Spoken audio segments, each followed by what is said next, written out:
โสรัตนวงศ์เจ้าคณะสงฆ์เมืองเฟืองน้อมนมัสการพระอาจารย์ผมอาจารย์จันทวโรเจ้าอธิการวัดสิทธิไสยนารามบ้านโนนหินแห่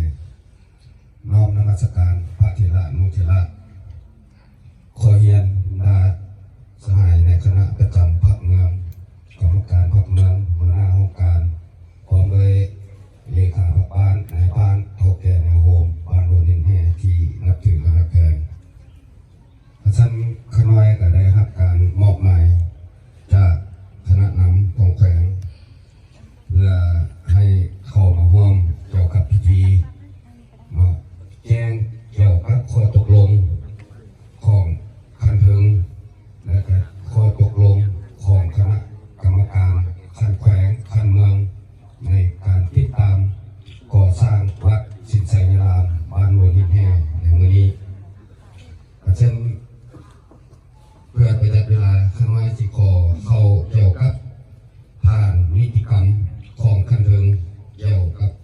การก่อสร้างวัดสิทธิไสยนารามบ้านโนนหินแห่ในมื้อนี้เช่นนิติกรรมที่1สาธารณรัฐประชาธิปไตยประชาชนลาว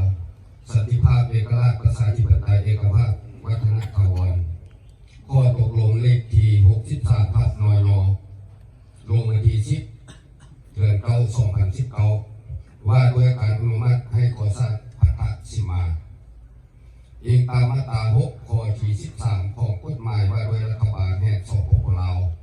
ฉบับเลขที่04/สปส.ลงวันที่8 พฤศจิกายน 2016อีกตามมาตรา17ของตำรัฐว่าด้วยการคุ้มครองและปกป้องการเคลื่อนไหวศาสนาอยู่สปป.ลาวฉบับเลขที่315/ลบลงวันที่16 สิงหาคม 2016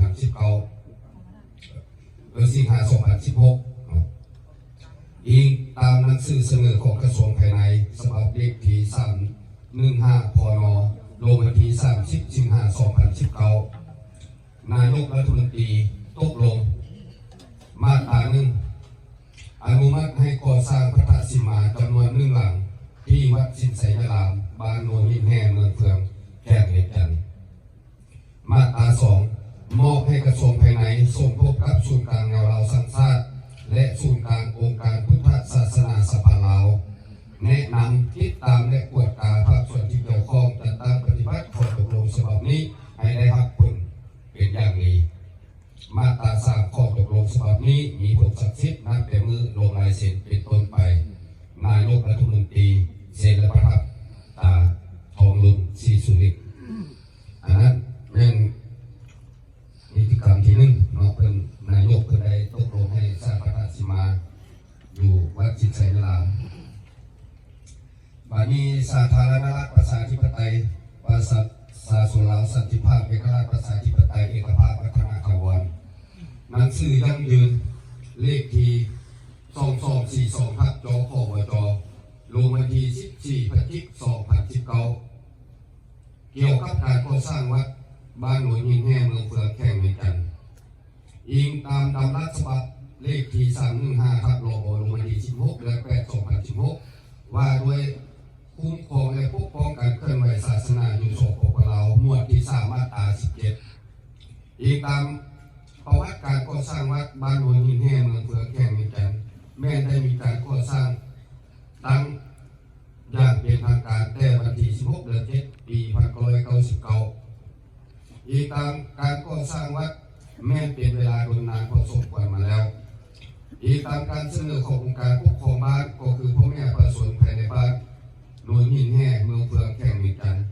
เจ้าแขวงเหล็กจันทร์จึงขอยั่งยืนว่าวัดบ้านโนนหินแห่เมืองเฟืองแขวงเหล็กจันทร์แม้ได้สร้างขึ้นมาแต่วันที่16 เดือน7 ปี 1999และอยู่ในขอบเขตความรับผิดชอบของบ้านโนนหินแห่เมืองเฟืองแขวงเหล็กจันทร์โดยอีกตามบทบันทึกการสร้างตั้งวัดในวันที่26 เดือน8 2016ดังนั้นจึงได้เฮ็ดหนังสือฉบับนี้เพื่อเป็นบทอิงในตอนหน้าเจ้าแขวงเซ็นและประทับตาคำพันธ์สิทธิประภาและขอเข้านิติกรรมที่3สาธารณรัฐประชาธิปไตยประชาชนลาวสันติภาพเอกราชประชาธิปไตยเอกภาพวัฒนถาวร ตกลงเลขที่2234ทับจอขอบจลงวันที่12 พฤศจิกายน 2019ว่าด้วยการแต่งตั้งคณะกรรมการชี้นำรวมเพื่อรับผิดชอบและติดตามการก่อสร้างพระธาตุสิมาในวงเล็บสิมที่บ้านหลวงยิ่งแห่งเมืองเฟืองแข่งเวียงจันทร์อีกตามตำราเลขที่315 รบลงวันที่16 สิงหาคม 2016ว่าด้วยการคุ้มครองและปกป้องการเคลื่อนไหวศาสนาอยู่สปป.ลาวหมวดที่3 มาตรา 17อีกตามมาตรา 6 ข้อที่ 13 ของกฎหมายว่าด้วยรัฐบาลแห่งสปป.ลาวฉบับเลขที่04 ทับ สพสลงวันที่8 พฤศจิกายน 2016อีกตามข้อตกลงของนายกรัฐมนตรีว่าด้วยการอนุมัติให้ก่อสร้างพระธาตุสิมาเลขที่63 ทับ นน.ลงวันที่10 เดือนกันยายน 2019เจ้าแขกตกลงมาตราหนึ่งเห็นดีแต่งตั้งคณะกรรมการชี้นำรวมเพื่อติดตามการก่อสร้างพระธาตุสิมาที่บ้านโนนหินแห่เมืองเฟืองแข่งจัดซึ่งมีรายชื่อดังนี้ 1. ท่านบุญสอนเพชรละวันคณะประจำภาคแขวงหองเจ้าแข่งเป็นหัวหน้าคณะ 2. ท่านทองสวรรค์วงสัมพันธ์คณะประจำภาคแขวงประธานแนวเราสังสาแขวงเป็นรองคณะ 3. ท่านพลจัตวาปอทองเคนบุญมั่นคณะประจำภาคแขวงหัวหน้ากองบัญชาการปกสแขวงเป็นรองคณะ 4. ท่านสีตานสุปัญญากรรมการภาคแขวงเจ้าเมืองเฟืองเป็นคณะ 5. ท่านภูคำสุทธิจักรหัวหน้าห้องว่าการแขวงเป็นคณะ 6. ท่านสมประสงค์สูงคำจัดกรรมการภาคแขวงหัวหน้าแผนกภายในแขวงเป็นคณะ 7. ท่านบางฟองบัวทองกรรมการภาคแขวงหัวหน้าแผนกแถลงข่าววัฒนธรรมแขวงเป็นคณะ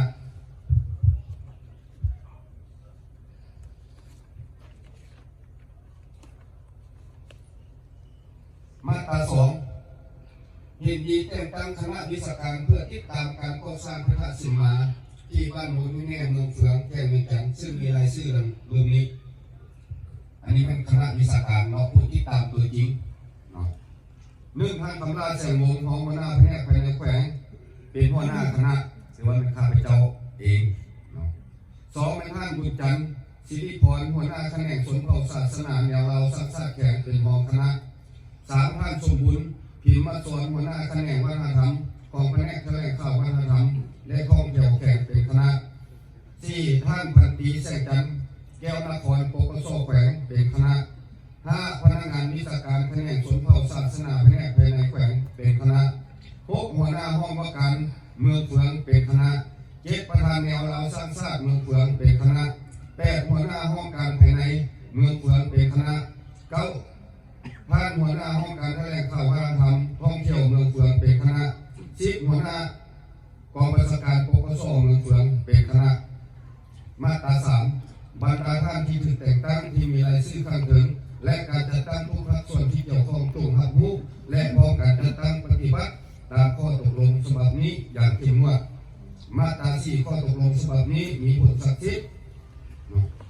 นำใช้ได้นับแต่เมื่อลงลายเซ็นเป็นต้นไปเจ้าแขวงในจันทร์เจนและประทับตาคำพันสิทธิดำพาอันนั้นเป็นเกี่ยวกับ3นิติกรรมที่ท่านไว้ได้รายงานไปเนาะอาจารย์มีรายชื่อนี้บอกว่าปัจจุบันนี้ก็คือว่าต่อหน้าบางทีอาจจะมีการเปลี่ยนแปลงเนาะการเปลี่ยนแปลงอยู่บนใดยกตัวอย่างคือท่านชีตานเนาะเลขาพรรคเมืองเจ้าเมืองเฟืองเพิ่น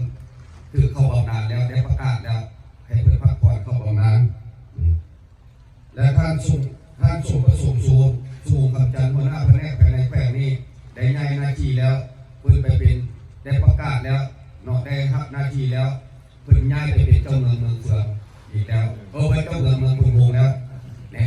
บางทีเป็นต่อไปที่เป็นท่านนางจักรพูนที่ว่าเพิ่นมาเปลี่ยนใหม่เนาะก็จะได้ท่านตกลงใหม่อีกเนี่ยวันนี้ท่านบางฟองบัวทองหัวหน้าแม่ก็เลยเข้าวัฒนธรรมและท่องเที่ยวแขกเพิ่นพักผ่อนครับเบี้ยบำนาญแล้วก็เช่นจักเพิ่นดีแต่งตั้งไปวันนี้ก็จะได้มีการเปลี่ยนแปลงใหม่ในตอนหน้าพอตกลงมีพลาดก่อนมือนี้น่าจะว่ามือหน้าจะตั้งปฏิบัติว่าจะได้ห้างข้อตกลงใหม่อีกเรียกทีมให้อีกนี่นะเพราะว่าคนเรามันมีการปรับปรุงซับซ้อนนะหน้าที่ได้บำนาญได้เนาะซึ่งมาวันนี้ ทำไมเราได้ผ่านเกี่ยวกับข้อตกลงคณะรับผิดชอบและเป็นอนุมัติเนาะ มีข้อตกลง